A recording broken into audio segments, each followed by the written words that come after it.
Hi everyone, hope you're doing well from wherever you're watching this channel, depending on your time zone. Right now, people are complaining because of high cost of living. If you go across the country, the narrative is that the cost of living is high. Anytime they see any politicians, the residents of that very area will come out to complain. But then, the most embarrassing part of this is when you voted for the Kenya Kwanza regime. You cast your vote for William Ruto. Then now, when you see Raila Odinga or his allies in your area, you start asking them to fight for you. Eti baba tusaidie, maisha imetulemea. Baba tusaidie, hii serikali inatuangamiza. That is the sad and the most embarrassing part of it. But if you voted for Raila Odinga and you know that indeed you made a political statement, through the ballot you made a decision which was not respected by IEBC, you have a right to tell Baba, we voted for you. We are not in power. But use every privilege you have to help us in whichever capacity you can. That can make sense. So, on Saturday, the Luganda Member of Parliament, Nabii Nabwera, was in Bungoma County. And while in the Bungoma residents made the same plea. They were complaining and asking Raila Odinga to help them. They complain about the high cost of living and how the government is harassing them in so many ways. And you know how it is. Maisha imepanda juu kwa kila kitu mpaka sasa hizi karatasi unaambiwa ununue kwa gharama ambayo si ya kawaida. That is it. So Nabii Nabwera responded to the Bungoma residents. He is castigating Bungoma residents for their request and is telling them very openly that you made a wrong decision by voting for William Samuel Ruto. You voted for this government and you are a part of our problem. This was the naked truth and he was very emotional on his speech. Watu wa Bungoma ndio mmetoka kwa hii shida. Of course the reality is there. That is the truth. I just want to quote him. This is what he's saying. People of Bungoma, I must tell you the truth. You are the cause of our suffering. You stood with the wrong person. You are now asking Raila to help. Raila Odinga, can you keep quiet? Let us suffer because of our choice. Lile tunaloulizana hapa ni moja tu. Have we done it or we have failed the people?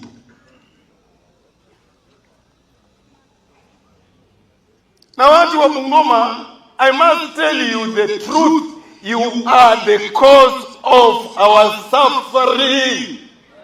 You stood with the wrong person. Alafu mnaanza kusema, oh baba, Raila Amolo Odinga, can you keep quiet? Wacha tukule kiburi yetu. Now, we are continuing with this panel discussion, but just a quick request. For those who are watching and you have not yet subscribed, please consider subscribing. To our returning subscribers, I must say thank you so much. And again, to all our viewers, please give this video a thumbs up. Thank you so much, and back to this discussion. Now, if you check on how Bungoma voted in 2022 as far as presidential election is concerned, William Samuel Ruto, as a presidential candidate, managed to gain 229,409 votes. That was 63.15% of the vote cast in the Bungoma count. 63.15%. Raila Odinga managed to get 145,106 votes cast. Then we had spoiled vote, it was 5,605. And also George Wajakoya alipata 2,382,000. And David Mwaura got 1,581. So Ruto got the majority of votes. Ile kura yenye Raila alipata, it was almost close to, ilikuwa inafikia karibu tu nusu ya zile za William Samoei Ruto. So Raila got 145,000. That is that majority of Bungoma overwhelmingly voted for William Samoei Ruto. Remember, the difference between Raila and Ruto, according to Chebukati's figure, which was agreed by the 3 commissioners, yeye akiwa mmoja wapo, it was 233,211 votes. Hizo ndo zenye Ruto alikuwa nayo above Raila Odinga. Chukua kura za Bungoma zile walipea Ruto 229, uondoe kwa 233, then tell me, without those votes, would Ruto become the president? Hata hizi kura, toa tu kura 100,000 peke yake, he would have not become the president. So Nabii Nabwera is right. I agree with his position. If Bungoma had not performed the way they did, and then Chebukati asome hizo namba zake vile zilikuwa, Ruto will be nowhere as the president. So according to him, it is unfair for Bungoma residents to request Azimio leader Raila Odinga to intervene over the rising cost of living when they made a statement through the ballot. They had a chance, they missed the chance. They were warned very clear. No one was not told about William Ruto. People were aware. But they made that decision with the full information about the character of Ruto and the kind of a leader he can be in case he ascends to power. They were all aware. So Nabii Nabwera is very clear. Kula kiburi yenyu. And is asking Raila Odinga, please do not intervene here. Keep off. Don't intervene. Let the people of Bungoma and the Kenyans suffer. I am sure if Nabii Nabwera, because he's now Luganda member of parliament, that means Kakamega County.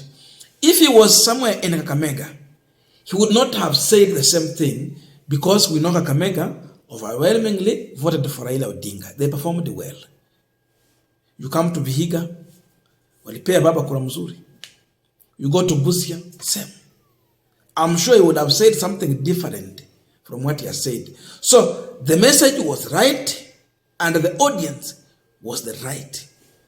Let me believe that maybe those who are complaining, they are the 145,000 people who voted for Raila Odinga. But we know, if you go to Rift Valley, where they overwhelmingly voted for William Ruto, they are complaining, they are crying, they don't want to associate with William Ruto, they are castigating Ruto. So I'm sure hata wale walipigia Ruto kule Bungoma, ndio watu Nabwera was addressing, na ndio hawa wanalia zaidi. In fact, those who are crying the most are the same people who casted their ballot for William Ruto. Hawa watu ndio wameingia kwa depression. And there's, of course, we can understand them. Because once you trust me and you entrust me with your vote, then after voting for me, I turn against you. Of course, what I have done is just a betrayal. So Ruto has betrayed the people who voted for him. And because of that, betrayal can make you feel panicked, you can get angry, you can be disappointed, and of course, rejection can also build. So we understand they speak from the point of being betrayed. But again, it is good for them to learn a political lesson. And by the way, this has made the opposition side to have an easy work and an easy day. So easy race to how they can get out and tell people, mulipigia Ruto kura, sasa mnataka tuwasaidia na njia gani? We sold baba na nyinyi mkakataa kununua Tuliuza baba, mkakataa kumnunua, mkanunua Ruto. Kwa hivyo mkule kiburi. It's just simple as that. Watu wa opposition wako na kazi rahisi, and we said bringing this government down, you just need one stone, kama ile ya Daudi. Just one stone will bring it down. And that's exactly what Azimio need to do. Just put all the blame on this government. Let people understand their suffering is not because of Uhuru, because it's 1 year, Uhuru is nowhere. Serikali haina mahali penye wametengeneza account yenye pesa inawekwa kila siku. Ati wako na account, una collect ukieka. Serikali yuko na account ya pesa kuingia na kutoka, kuingia na kutoka, kuingia na kutoka. So you can't put a blame on someone who's not in office for 1 year where you have been collecting taxes. Hapo ndo kuna ukweli. Na ni vizuri Wakenya waambie ukweli, wajue shida yao kubwa ni William Samuel Ruto. So watu wa Azimio nowadays wanaambia baba, relax, don't talk. Wacha watu wakipitie, hata mambo ya ID kuje, waanza kununua ID kwa 1,000. Passport ziongeze bei. Services zipande juu, hata mashamba waanze ni kama unanunua shamba na ni lako mwenyewe. Then from there, they will understand after the pain. I don't know your views, but let us meet in the comment section to continue this discussion. Thank you so much and see you in our next video.